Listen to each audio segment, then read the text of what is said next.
चलिए आज के हम इस वीडियो में सीखते हैं present indefinite, past indefinite and future indefinite, और इस टेंस को आप सिंपल टेंस भी कह सकते हैं। तो चलिए स्टार्ट करते हैं। सबसे पहले प्रेजेंट इंडेफिनिट टेंस से फार्मूला है इसका सब्जेक्ट प्लस वर्ब की first form plus object. Present indefinite की पहचान होती है जुमले के आखिर में ता है, थी है, ते हैं वगैरह जैसे अल्फाज आए तो ये जुमला प्रेजेंट इंडेफिनिट का होगा।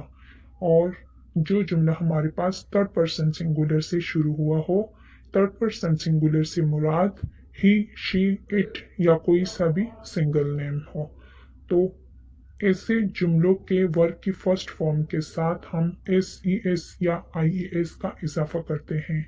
अब देखते हैं, एग्जाम्पल से समझ लेते हैं इसको कि कैसे। Examples: I eat an Apple, मैं सेब खाती हूँ। They work at the same company, वो एक ही कंपनी में काम करते हैं। She studies for her exams on weekends, वो हफ्ते के आखिर में अपने इम्तिहानात के लिए पढ़ती है। She talks to her friends, वो अपनी सहेलियों से बात करती हैं। Aslam cooks dinner for his family, Aslam अपनी फैमिली के लिए रात का खाना बनाता है वगैरह। अब देखते हैं इसके नेगेटिव एंड इंट्रोगेटिव सेंटेंसेस, यानी इनकारिया और सवालिया जुमले। वैसे तो हमारे पास इस टेंस में कोई हेल्पिंग वर्ब नहीं होता। सब्जेक्ट के बाद फौरन वर्ब की फर्स्ट फॉर्म लगती है, देन ऑब्जेक्ट। लेकिन जब हम इस टेंस में इनकारिया और सवालिया जैसे जुमले बनाते हैं तो इसमें हमारे पास दो हेल्पिंग वर्ब आ जाते हैं जो कि डू और डज हैं। अब डू और डज का इस्तेमाल कहाँ कहाँ करते हैं, तो जो जुमला हमारे पास थर्ड पर्सन सिंगुलर से शुरू हुआ हो उसके वर्ब के साथ हमने या तो एस या ई एस या फिर आई ए एस का इस्तेमाल इजाफा किया हुआ होता है, तो ऐसे जुमलों का जब हम नेगेटिव और इंट्रोगेटिव जुमला बनाते हैं तो हम हेल्पिंग वर्ब डज का यूज करते हैं। और जो जुमला थर्ड पर्सन सिंगुलर से शुरू ना हुआ हो तो ऐसे जुमलों के वर्ब की फर्स्ट फॉर्म के साथ ना तो एस, ना ई एस और ना ही आई एस का इजाफा हुआ होता है। तो ऐसे जुमलों का जब हम नेगेटिव और इंट्रोगेटिव जुमला बनाते हैं तो हम डू का इस्तेमाल करते हैं। अब देखते हैं इसके एग्जाम्पल से मजीद समझ लेते हैं। जैसे कि आई थर्ड पर्सन सिंगुलर नहीं है, लिहाजा हमने यहाँ पे डू का इस्तेमाल किया। जैसे I do not eat an apple. Second example, दे भी हमारे पास थर्ड पर्सन सिंगुलर नहीं है, लिहाजा यहाँ पर भी हमने डू का इस्तेमाल किया। They do not work at the same company. अब थर्ड एग्जाम्पल को देखते हैं।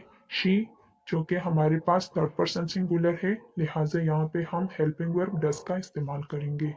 जैसे she does not study for her exams on weekends.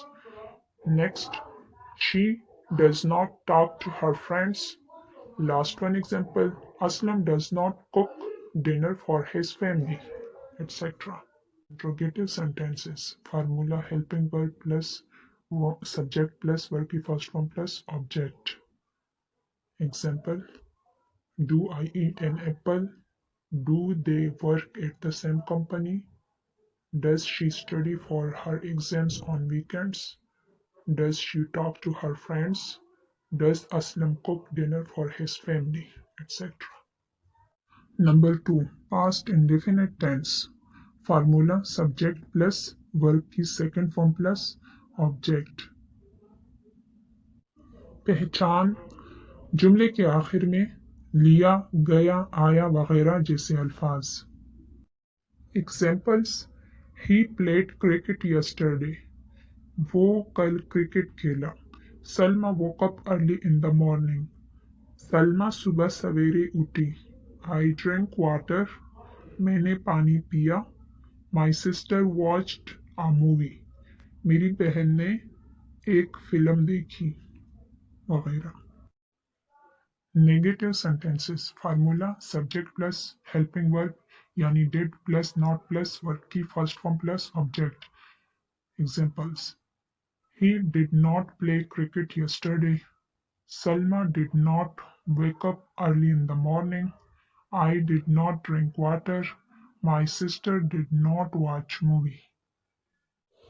Interrogative sentences यानी सवालिया जुमले फार्मूला हेल्पिंग वर्ब यानी did plus subject plus verb की first form plus object examples did he play cricket yesterday? Did Selma wake up early in the morning? Did I drink water? Did my sister watch movie? अब देखते हैं future indefinite tense को formula subject plus helping verb यानी will plus verb की first form plus object shall का इस्तेमाल अब नहीं होता इसलिए मैंने विल ही दे दिया पहचान जुमले के आखिर में गा गी गे वगैरह जैसे अल्फाज examples Nida will go to school tomorrow Nida कल स्कूल जाएगी she will sing a song on a stage वो स्टेज पर एक गाना गाएगी ही विल प्ले फुटबॉल वो फुटबॉल खेलेंगे they will read a novel वो नॉवेल पढ़ेंगे negative sentences formula subject plus helping verb plus not plus verb की first form plus object examples Nida will not go to school tomorrow. She will not sing a song on a stage. He will not play football. They will not read a novel. Interrogative sentences. Formula helping verb plus subject plus verb की first form plus object. Examples will Nida go to school tomorrow? Will she sing a song on a stage? Will he play football? Will they read a novel?